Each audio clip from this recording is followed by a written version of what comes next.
ꯂꯝꯕꯤꯒꯤ ꯈꯨꯗꯣꯡꯊꯤꯕ ꯊꯧꯗꯣꯛꯇ ꯆꯍꯤ 10ꯒꯤ ꯅꯨꯄꯥ ꯃꯆꯥ ꯑꯃ ꯂꯩꯈꯤꯗ꯭ꯔꯦ꯫ ꯉꯔꯥꯡ ꯑꯌꯨꯛ ꯄꯨꯡ 13 ꯈꯔ ꯍꯦꯜꯂꯛꯄ ꯑꯗꯨꯋꯥꯏꯗ ꯊꯧꯕꯥꯜ ꯌꯥꯏꯔꯤꯄꯣꯛ ꯂꯝꯕꯤ ꯄꯔꯤꯡꯒꯤ ꯊꯧꯕꯥꯜ ꯄꯨꯂꯤꯁ ꯁ꯭ꯇꯦꯁꯟꯒꯤ ꯃꯅꯨꯡ ꯆꯟꯕ ꯊꯧꯕꯥꯜ ꯈꯦꯇ꯭ꯔꯤ ꯂꯩꯀꯥꯏ ꯆꯅꯕꯝ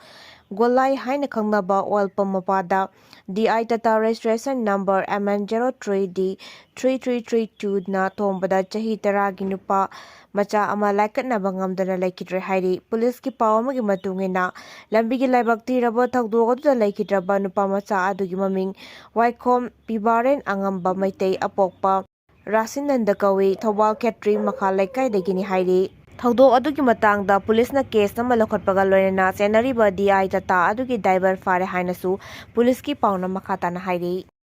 ꯕꯤꯍꯥꯔꯗ ꯄꯨꯈꯤꯕ ꯆꯍꯤ ꯅꯧꯔꯤꯕꯤ ꯅꯨꯄꯤ ꯃꯆꯥ 3 ꯎꯈ꯭ꯔꯨꯜ ꯄꯨꯂꯤꯁꯅ ꯀꯟꯕ ꯉꯝꯈ꯭ꯔꯦ꯫ ꯃꯁꯥꯒꯤ ꯃꯌꯨꯝꯗꯒꯤ ꯊꯕꯛ ꯄꯤꯒꯅꯤ ꯍꯥꯏꯗꯨꯅ ꯕꯤꯍꯥꯔꯗ ꯄꯨꯈꯤꯕ ꯆꯍꯤ ꯅꯧꯔꯤꯕꯤ ꯅꯨꯄꯤ ꯃꯆꯥ 3 ꯎꯈ꯭ꯔꯨꯜ ꯄꯨꯂꯤꯁꯅ ꯀꯟꯕ ꯉꯝꯈ꯭ꯔꯦ꯫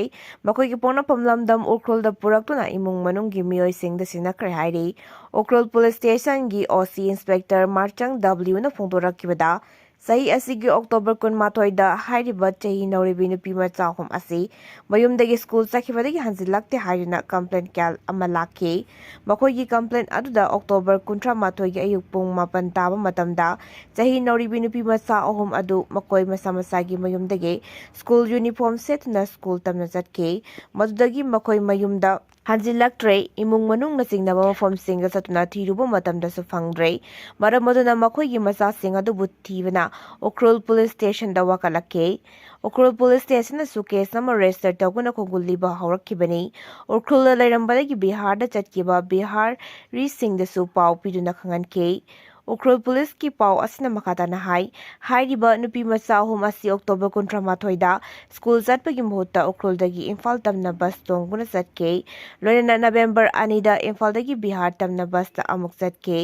मकोइ नवेंबर 3 दा बिहार गी मुजफ्फरपुर यौके। मकोइबु बिहारी सिंग अदुना बस खाफमदा थमलिंगैदा उख्रुल पुलिसना रेस्क्यू तौबा ngamkhibani। मकोइबु पुरंबा बिहारी सिंगसु मुजफ्फरपुर पुलिस स्टेशन दा सिनारमके। हाइरिबा चही नौरिबी नुपी मचा 3 असी उख्रुल पुलिसना टेक्ता काइदना नवेंबर 9 दा उख्रुल दा अमुक रेस्क्यू तौगुना पुरक्खिबani हाइरि। पुलिस की पाव असिना मखाताना हाइ नुपी मचा 3 अदु मकोइ मसागी अयाबगा लोइना मसाना याना थबक थीनबगीदमक्ता बिहार दा चलुबनी हाइना फोंदोरक्खि हाइरि।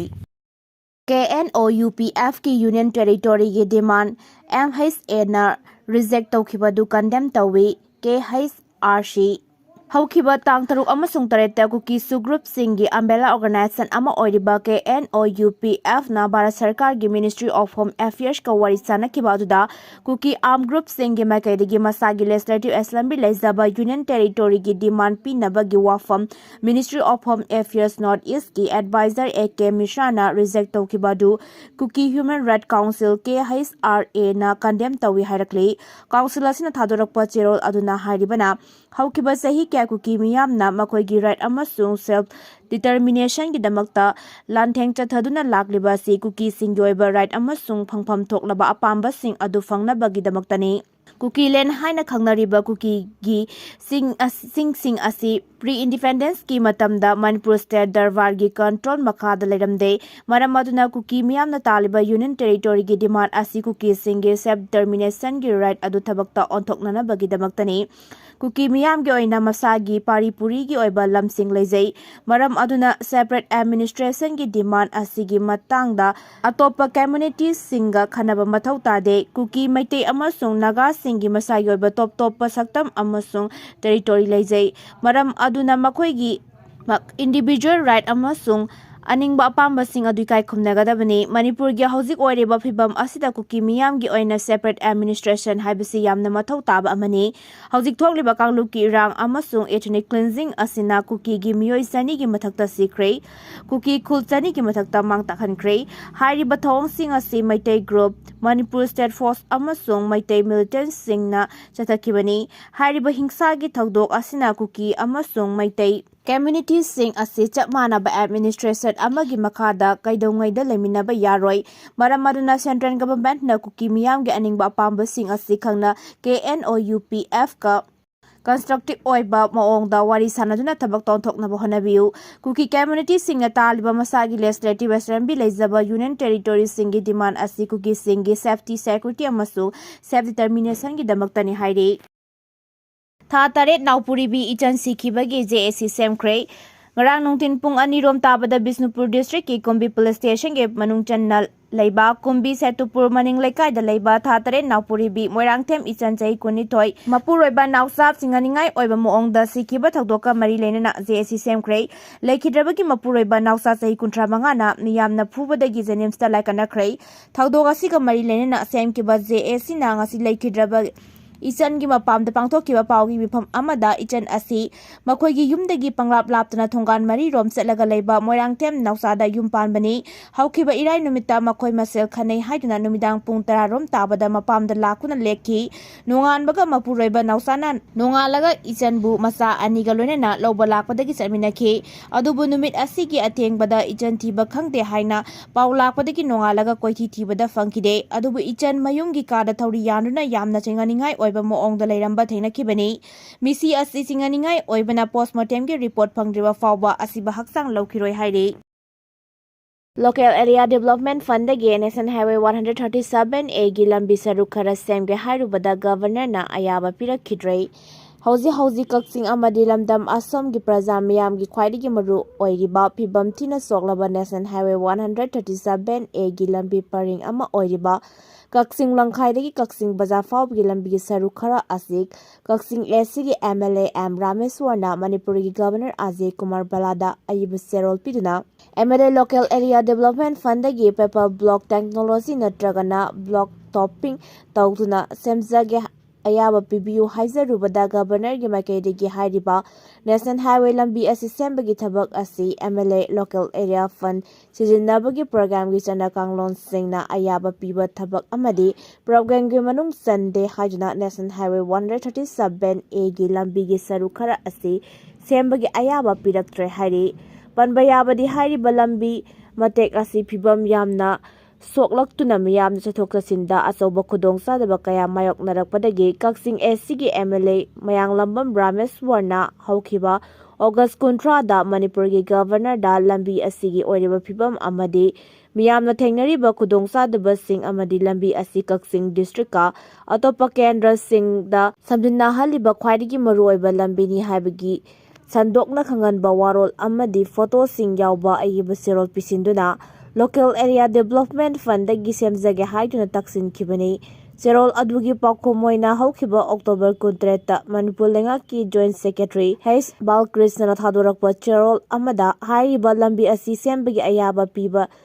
yabagi category manung chandrei PWD gi mari leina ba scheme senge makada paikhatpa yabra yengsi haiduna serol aduna khangalak kibani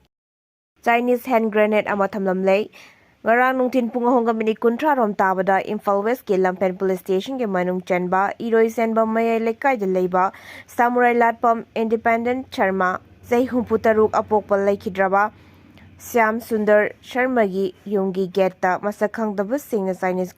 hand grenade ama thamlam le hairi kari maram gi damakta hand grenade adu thamlam libano haiba housing makki oina di khangba ngamdrei thawdo asigi matangda police na case nangma lokhatpaga loina makha taba langa langjin putokna buba thigatpa hokre hairi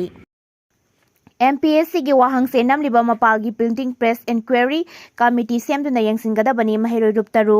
MPSC na lawba civil service combined competitive exam listing ani konitoi gi aroiba numit ke main subject ke paper 3 amasung 4 gi question yengsinabagi wathok hena sauthurakli wathok asiga mari leina mahiroi ruptarup ki makaidagi MPSC gi wahang se namliba mapalam gi printing press asi mari leina balenga ki authority singna awang batha ki inquiry committee semduna yengsingadabani Manipur ga hiram amatada makhata na samnaba yaroi printing press asigi mathakta state asiga mari leina ba wahang se makhata na namdana ba akan ba wapam thamlakli mahiroi luptarup ki makaidagi thadораkiba cherol lamada hairibana Examination Controller Manipur Public Service Commission MPFC na November gi mapanda thokpa cherol lamagi matung inna printing error oiduna technical gi oiba issue khara leikhibagi Haiba maramna Manipur Civil Services Combined Competitive Men's Examination listing ani kunithoi pangthoknabagi schedule lepkiba paper shing paper for General Studies 3 amadi paper for General Studies 4 cancel tawraduna lakliba November gi saisat kunithoi thangza numita matam amuk leptuna yaithokre Manipur Civil Service Combined Competitive Men's Written Part Examination listing ani kunithoi asi chaliba November tha asigi saisat 8 nipan amadi mapan fawba pangthoknaba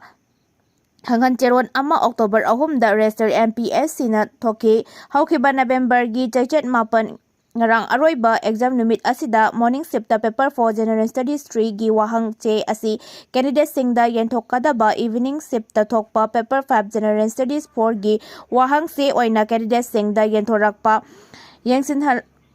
Jansin harakpa haibasi yamna sathina lebak masa tadaba thawong amani haina MSU MSF Desam KSA Suk Amadi Ems na akan ba moong da condemn tawi bureaucrat officer civil servant oiraktuna lamdam sigi oiba administration para kadoriba lepak asi samlakani haina asa toriba candidates singi yamna maru oiriba MPS na loba examination asi pawba section dabagi masak ama mahiroi lup taruk na ubo fangi masi yengsinba watpagi khudamni Thagdok asiga mari lenena mahiroi lup taruk na MPSC gi exam controller unaduna wari sanajarubada mapalam gi printing press amada MPSC gi wahang se namhalli haibagi wafam su leire hairiba printing press asi mari leinaba authority singna awangba thaki inquiry committee ama semduna